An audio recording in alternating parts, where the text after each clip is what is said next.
कि फ्रेंड वर्षा, आज की इस वीडियो में हम यहाँ पर बात करेंगे बीएड एंट्रेंस एग्जाम के लिए कॉमर्स के क्वेश्चंस की। ये हमारी 1000 क्वेश्चन सीरीज है जिसमें हम ऑलरेडी 500 क्वेश्चंस कल तक कंप्लीट कर चुके हैं, यानी कि हमारी 20 क्लासेस हो चुकी हैं। ये हमारी 21 क्लास है आज की। डेली इसमें हम 25 क्वेश्चंस डिस्कस करते हैं, तो यानी कि आज की वीडियो मिलाकर हमारे 525 क्वेश्चंस कंप्लीट हो जाएंगे। तो प्लीज़ इन सबको आप देख लीजिएगा, नहीं देखा है तो आपका काफ़ी कंटेंट कवर हो जाएगा। इसमें हमने प्रीवियस क्वेश्चंस और आपके इंटरमीडिएट एंड बीकॉम इन सब बुक्स का मिला के सारे क्वेश्चंस प्रिपेयर किए हैं, आपके लिए लेकर आए हैं। तो आपको एक अच्छा खासा आपका रिवीजन इन क्लासेस से हो जाएगा, ठीक है। और आपको वीडियो पसंद आती है तो लाइक कीजिए, फ्रेंड्स के साथ शेयर कीजिए, और किसी भी तरह की कोई भी क्वेरी हो तो प्लीज़ ज़रूर बताइएगा। स्टार्ट करते हैं वीडियो को। वीडियो पसंद आए तो ज़रूर बताइएगा। देखिए यहाँ पे क्वेश्चन है हमारा, bank draft should be classified as. अब जो बैंक ड्राफ्ट है वो किस में क्लासिफाई किया जाता है? Current assets, current liability, tangible assets या इंटेंजिबल लायबिलिटीज, बताइए।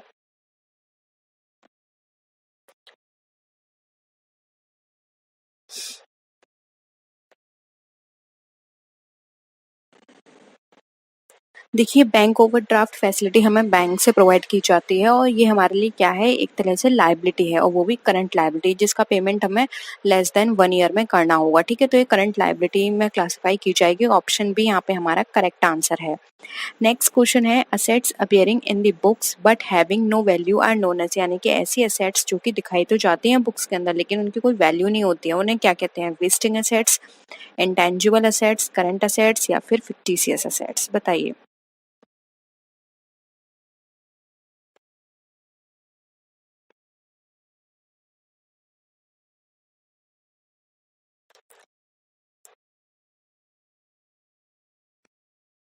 क्या कहेंगे? देखिए, इन्हें कहा जाता है फिक्टिशियस असेट्स। इनकी कोई वैल्यू नहीं होती लेकिन फिर भी हम ये अपने अकाउंट्स में शो करते हैं, ठीक है।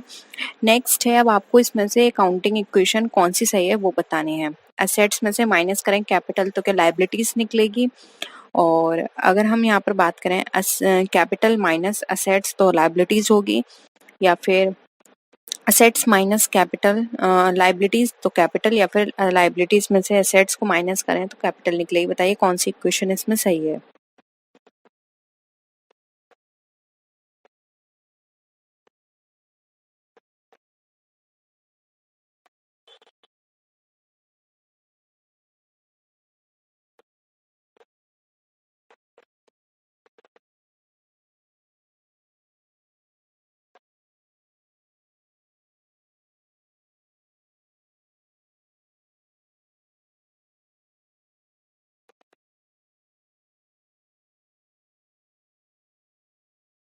देखिए, यहाँ पे क्वेश्चन हमारी सी सही होगी, क्योंकि असेट्स में से जब हम लायबिलिटीज माइनस करेंगे तो रिमेनिंग जो भी डिफरेंस बचेगा वो हमारा कहलाता है कैपिटल का डिफरेंस, ठीक है। ऑप्शन सी यहाँ पे हमारा करेक्ट है। नेक्स्ट है, which of the following is an equation. अब इसमें कौन सी इक्वेशन है आपको ये बताना है, सही इक्वेशन बतानी है।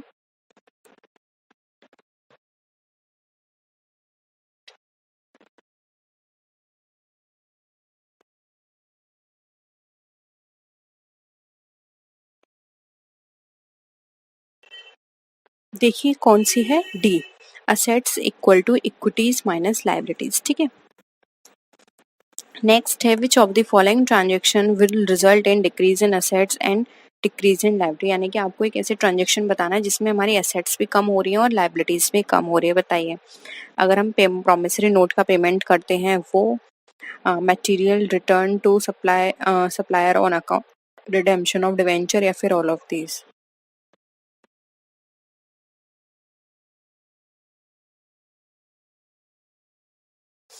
बताइए कौन सा होगा।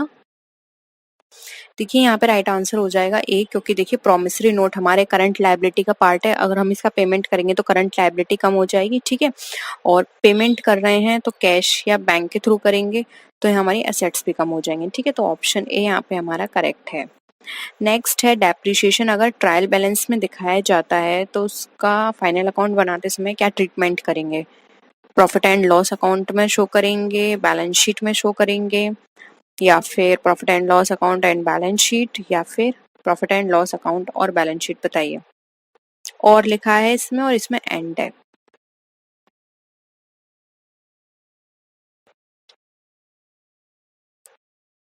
देखिए, अगर कभी भी डेप्रिसिएशन ट्रायल बैलेंस में दिखाई जा रही है तो इट मीन्स उसका जो ट्रीटमेंट है वो प्रॉफिट एंड लॉस अकाउंट में किया जाएगा। ठीक है, ऑप्शन ए यहाँ पे हमारा करेक्ट है। नेक्स्ट है, अगर कोई the author's of banking company should be accordance with the provision of this act, यानी कि जो बैंकिंग कंपनी का जो ऑथर होता है वो किस अधिनियम के प्रावधानों के अधीन होगा। ऑथर की जगह या ऑडिटर कर लीजिएगा, ऑथर तो नहीं हो सकता, ऑडिटर होगा ये। ठीक है, ऑडिटर। बैंकिंग कंपनी का ऑडिटर जो है वो किस प्रोविजन के अकॉर्डिंग काम करेगा। Indian companies act, banking companies act, Indian partnership act या फिर इंडियन कॉन्ट्रैक्ट एक्ट। क्या हो जाएगा? Banking companies act 1949। ठीक है, इसके अकॉर्डिंग वो काम करेगा। नेक्स्ट है, what should be the ideal accounting period, यानी कि आइडियल अकाउंटिंग पीरियड है कितना होना चाहिए। अब ये वेरी कर सकता है, कोई कभी भी स्टार्ट कर सकता है एंड फिनिश कर सकता है, लेकिन वो पूरा टोटल अमाउंट पीरियड है वो होना कितना चाहिए।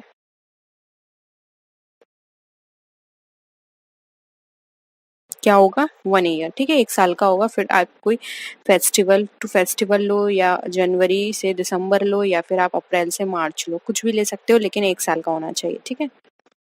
नेक्स्ट है, what type of transactions are recorded accounted for in accounting, यानी कि किस तरह के ट्रांजेक्शन्स हमारे अकाउंटिंग में किए जाते हैं। जो क्वालिटेटिव होते हैं, सब्जेक्टिव होते हैं, जो बिजी होते हैं मनी में। बिजी का मतलब यहाँ पर ये है जो उसमें मनी में उसको हम डिफाइन करें, या फिर नन ऑफ दीज।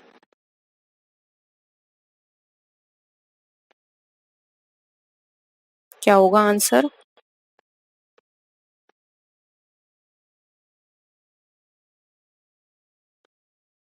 देखिए, राइट आंसर हो जाएगा सी, जो मनी में एक्सप्रेस किए जाते हैं सिर्फ उन्हीं का ट्रीटमेंट यहाँ किया जाता है। ठीक है, यानी मॉनेटरी एस्पेक्ट का। नेक्स्ट है, अब यहाँ पर आपको एक क्वेश्चन बतानी है, आउटसाइड लायबिलिटी हमारी इक्वल होगी प्रॉपर्टी में अगर हम क्या माइनस कर दें, तो बताइए।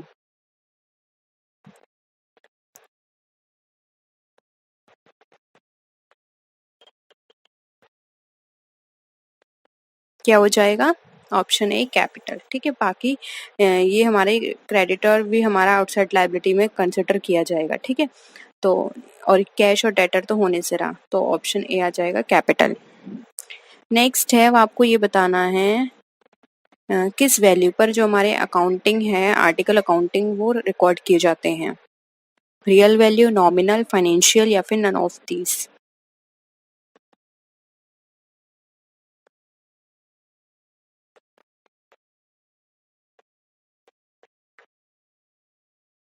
ऑप्शन देखिए, यहाँ पे सी हो जाएगा, नन ऑफ दी अबव, क्योंकि ये रिकॉर्ड किए जाते हैं बुक वैल्यू पर। ठीक है।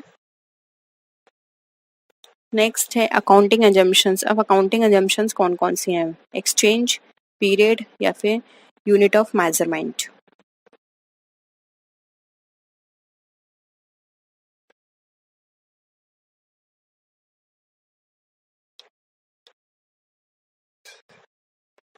क्या होगा? ऑल ऑफ दीज हो जाएगा, क्योंकि देखिए यहाँ पे अगर हम बात करें एजम्पशंस की, तो हम मेजरमेंट की बात करते हैं, एक्सचेंज की बात करते हैं, पीरियड की भी बात करते हैं, क्योंकि ये सारी ही हमारी अकाउंटिंग से कंसर्न है। क्योंकि अभी मैंने बात करी, एक पर्टिकुलर पीरियड होता है यानी कि 1 ईयर, एक्सचेंज होगा यानी कि मनी का यूज होगा इसमें, यानी कि आप गुड दे रहे हो तो आप मनी ले रहे हो, और यूनिटी ऑफ मेजरमेंट यानी कि जो भी आप एक्सचेंज कर रहे हो उसका एक अमाउंट होगा। ठीक है, बार्टर सिस्टम नहीं, एक अमाउंट होगा। ठीक है, यूनिट ऑफ मेजरमेंट होगा, तो ऑप्शन डी है। नेक्स्ट है, dash is included in the revenue. Revenue में क्या चीज इंक्लूड की जाएगी? Income receivable, income received, income receivable and received या फिर नन ऑफ दीज।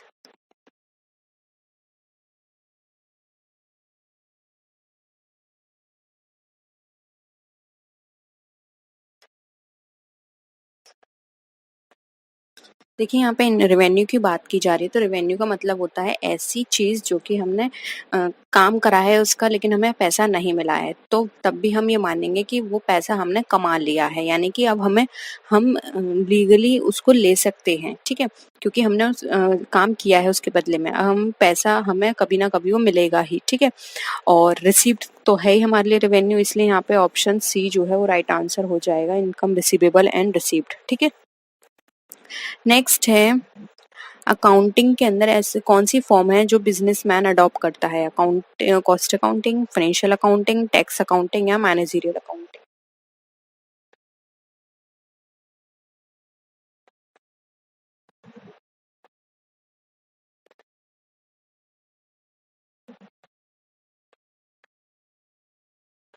क्या हो जाएगा? ऑप्शन बी फाइनेंशियल अकाउंटिंग, क्योंकि एक बिजनेसमैन के लिए ये इम्पोर्टेंट होता है कि वो अपने जो भी फाइनल अकाउंट है उनकी फाइनेंशियल पोजीशन जाने, तो इसलिए वो फाइनेंशियल अकाउंटिंग फॉलो करता है। ठीक है। नेक्स्ट है which form of accounting is adopted to find the cost of a productive commodity? बताइए, किसी भी प्रोडक्टिव कमोडिटी के लिए हमें कॉस्ट फाइंड आउट करनी है तो उसके लिए हम कौन सी अकाउंटिंग अडॉप्ट करेंगे?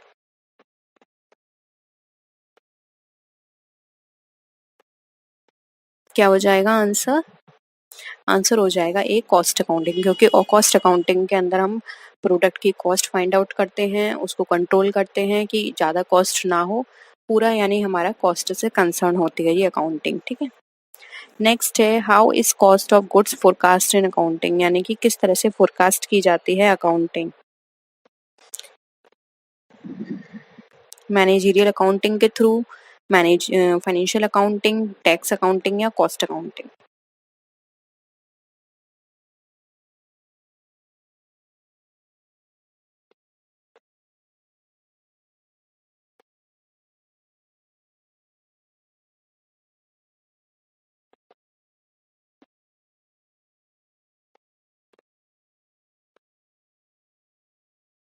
बताइए।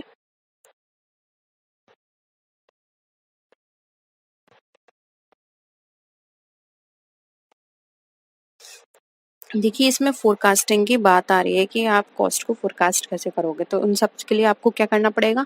बजट बनाना पड़ेगा, बहुत सारी चीज़ें आपको देखनी पड़ेंगी। तो एक गुड्स की कॉस्ट को फ़ोरकास्ट आप करेंगे यहाँ पर, बताइए कौन-सी में?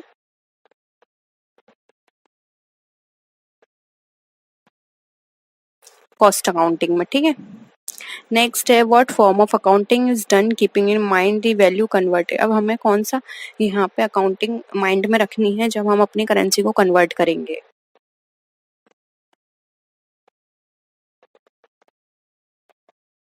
बताइए। ये हम रख करेंगे इन्फ्लेशन अकाउंटिंग में कि जब हम कोई भी चीज़ एक्सचेंज करने की बात करें तो हमें ये देखना है कि उसकी वैल्यू तब क्या होगी कन्वर्ट करने के बाद। तो ये हम सारी चीज़ें इन्फ्लेशन अकाउंटिंग के अंदर पढ़ेंगे, ठीक है? नेक्स्ट है अब हमें यहाँ बताना है वो कौन-सी अकाउंटिंग है जिसमें हम इकोनॉमिक एक्टिविटीज़ को देखते हैं किसी भी कंट्री की कि वो सिस्टमैटिक और प्रॉपर वे में चले। सोशल, कॉस्ट, फाइनेंशियल या मैनेजरियल?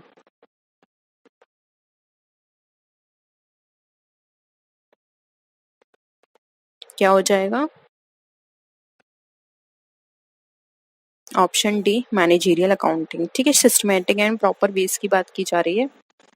नेक्स्ट है what is the book of initial articles, यानी कि वो कौन सी बुक है जिसमें हम फर्स्ट टाइम या शुरुआती दौर में हम उसमें रिकॉर्ड करते हैं अपने transactions? Journal, ledger, trial balance या फिर फाइनल अकाउंट?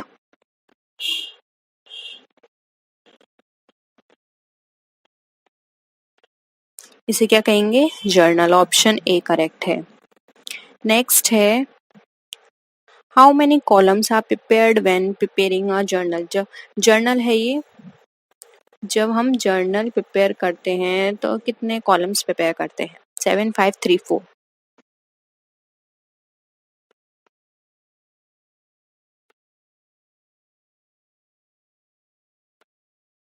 बताइए। देखिए राइट आंसर हो जाएगा 5। अब 5 कैसे है तो देखिए हम इस तरह परफॉर्मा बनाते हैं 1, 2, 3, 4। देखिए ये फर्स्ट होता है हमारा डेट का, ये पर्टिकुलर्स, ये लेजर फोलियो LF, और ये अमाउंट होता है डेबिट का, ये अमाउंट होता है क्रेडिट का। तो कितने हो गए? 1, 2, 3, 4, 5। 5 हो गए कॉलम। तो 5 कॉलम हम इसके अंदर प्रिपेयर करते हैं, ठीक है? अब आपको बताना है कि कितने तरह के अकाउंट होते हैं, 2, 4, 3, 5?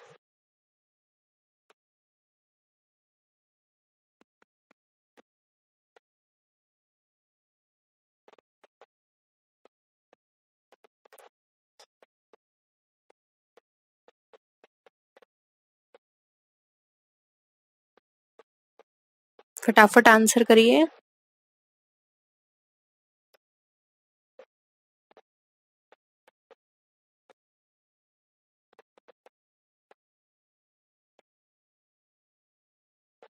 क्या होगा? देखिए यहाँ पे अकाउंट की बात करें तो टोटल हमारे 3 अकाउंट होते हैं। अब वो कौन-कौन से हैं तो ये आपको पता होना चाहिए। एक होता है हमारा पर्सनल अकाउंट, ठीक है? दूसरा होता है हमारा रियल अकाउंट, तीसरा होता है हमारा नॉमिनल अकाउंट, ठीक है? 3 अकाउंट होते हैं। इन तीनों के बेस पे ही हमारी सारी एंट्रीज की जाती हैं, ठीक है? तो ऑप्शन क्या हो जाएगा? सी, जो कि है हमारा 3। नेक्स्ट है, अब आपको वो रिसिप्ट बताने हैं, सॉरी, वो रेसिपिएंट जो कि डेटर कहा जाता है और पे को क्रेडिटर कहते हैं। ये रूल किस में अकाउंट में चलता है? यानी कि पाने वाले को हम कहेंगे ऋणी, देने वाले को धनी। ये किस में कहेंगे? रियल अकाउंट के अंदर, पर्सनल, ट्रेडिंग या फिर इनकम एंड एक्सपेंडिचर अकाउंट? बताइए।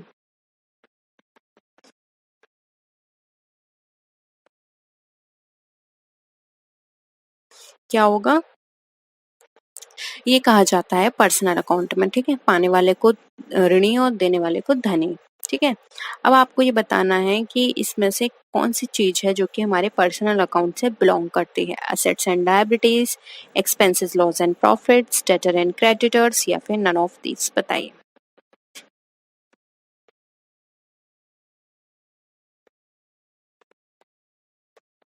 जल्दी से आंसर करिए, बहुत इजी है और अभी मैंने आपको बताया तो एक आपको आइडिया लग गया होगा कि इसमें अब क्या सा आंसर आएगा, ठीक है?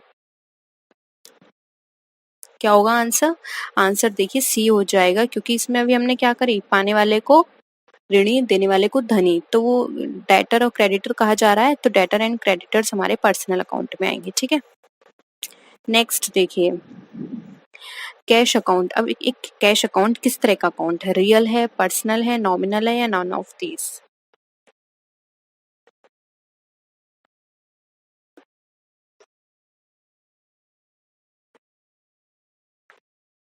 देखिए कैश अकाउंट हमारा कहा जाता है रियल अकाउंट, ठीक है? ऑप्शन ए करेक्ट है। नेक्स्ट है, machine purchase should be debited. अब अगर हमने मशीन परचेज किया है तो वो डेबिट की जाएगी किस अकाउंट से? Machinery account, goods account, plant account या फिर fund, none of this? Entry बना लीजिए, आप इजिली इसका आंसर कर पाएंगे फिर। क्या होगी एंट्री? एंट्री बताइए चलिए जल्दी से सब लोग, पूरी एंट्री चाहिए मुझे।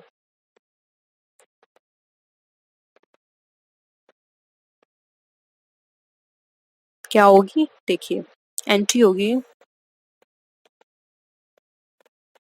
Machinery account debit to bank account, ठीक है? या तो इसने पूछा है डेबिट कौन सा अकाउंट होगा, तो मशीनरी होगा, क्योंकि ये मशीनरी आपके पास आई है और आपके पास से गया क्या है? कैश गया है, यानी कि आपने बैंक से पेमेंट किया है, तो वो हो जाएगा क्रेडिट। इसकी एंट्री होगी machinery account debit to bank account, ठीक है? तो ऑप्शन क्या हो जाएगा? ए, ठीक है? क्लियर है सबका?